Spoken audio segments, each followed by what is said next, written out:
Assalomu alaykum, hurmatli kanalimiz kuzatuvchilari. Bugungi videomizda siz bilan uyqusizlik, uyqu buzilishlari va ularning sabablarini ko'rib chiqamiz. Uyqu buzilishlari hozirgi kunda juda ham ko'p uchraydi. Bizga murojaat qiladigan bemorlarning ko'pchiligida uyqu buzilishiga sabab bo'ladigan kasalliklar guruhi birinchi navbatda bular nerv sistemasining zo'riqishi, surunkali stress, depressiyalar hisobiga uyqu buziliklari uchraydi. Deyarli 70% va undan ko'proq bemorlarimiz mana shu stress, depressiyalar sababli uyqusizlikdan shikoyat qilishadi. Ruhiy zo'riqish bilan kechadigan kasalliklar albatta juda ham ko'p.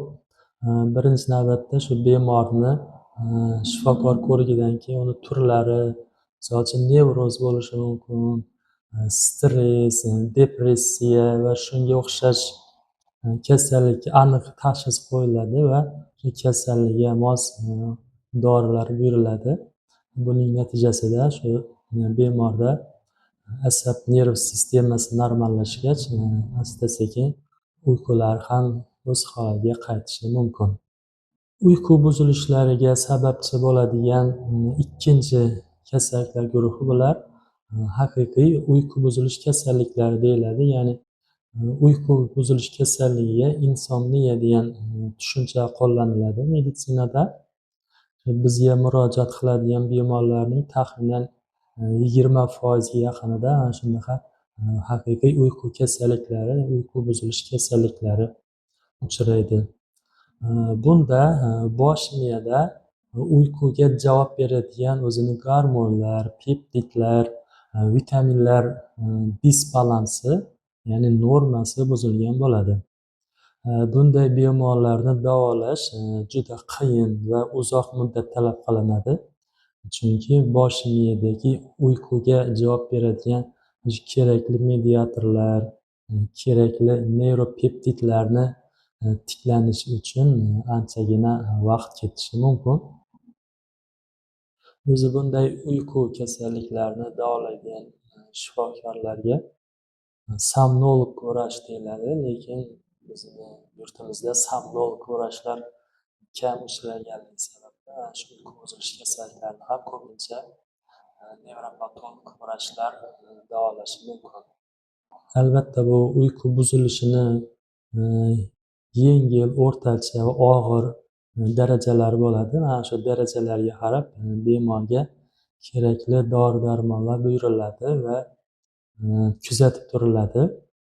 Uyqu kasalliklari asta-sekinlik bilan shu miyadagi kerakli mediatorlar o'z normasiga qaytgach, tabiiy uyqu asta-sekin tiklana boradi.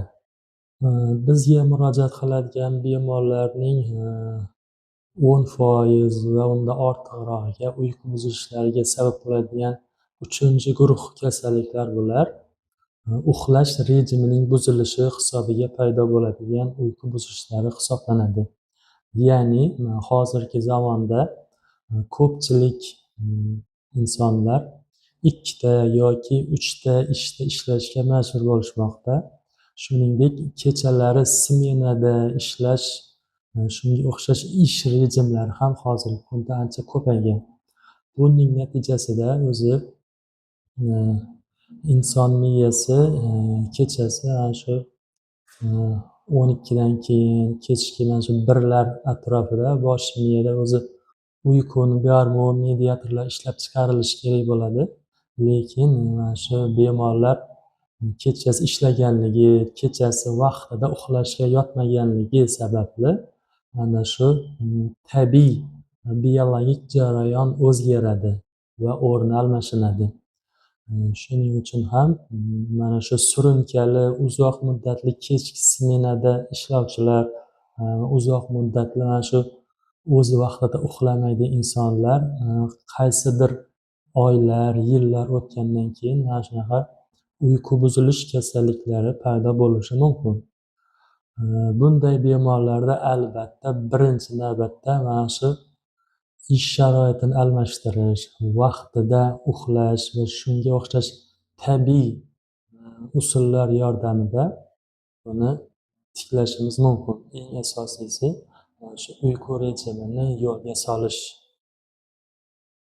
Agar chuqur holatlarda biologik ritm chuqur o'zgarish uchragan bo'lsa, shifokor tavsiyasiga binoan qo'shimcha dori-darmonlar ham tavsiya qilinishi mumkin.